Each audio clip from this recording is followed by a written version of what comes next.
If I said to you, what words do you associate with a public toilet? You'd probably say things like smelly or dirty or cold or dark. Probably words that create perhaps a reasonably unpleasant atmosphere.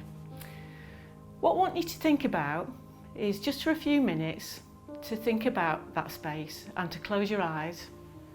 And I'd like you to imagine that instead of being in a room wherever you are right now, that instead you're lying on the cold, damp, tiled floor of a public toilet. And I'd like you to imagine the feeling of the cold, damp tiles underneath your body and underneath your bottom and down your legs. And I'd like you to stretch out your fingers, and I'd like you to feel that cold, gritty texture of that tiled toilet floor underneath your fingertips. And in your mind's eye, I'd like you to look around at the things that you can see as you lie there.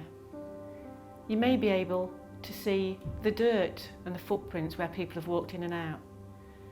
You might be able to see the dirt around the bottom of the toilet. You might be able to see paper that people have dropped, or the waste paper basket that's overflowing. And I'd like you to listen to the things that you can hear as you lie there. You may be able to hear the water in the cistern. You might be able to hear the tap dripping into the sink. You may be able to hear people walking past outside and someone trying the door, and you wonder whether the door is locked.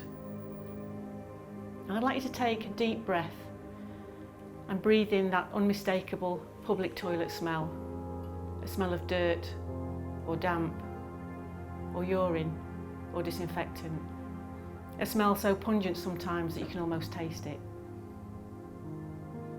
I'd like you to take just a few more moments to feel that cold, hard, damp floor underneath your body, to see the dirt around you, to smell that unmistakable public toilet smell that you can almost taste, and to hear those sounds of the water dripping.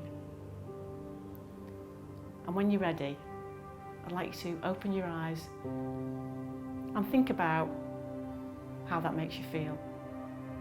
You might say things like frightened, or undignified, or invisible, or forgotten.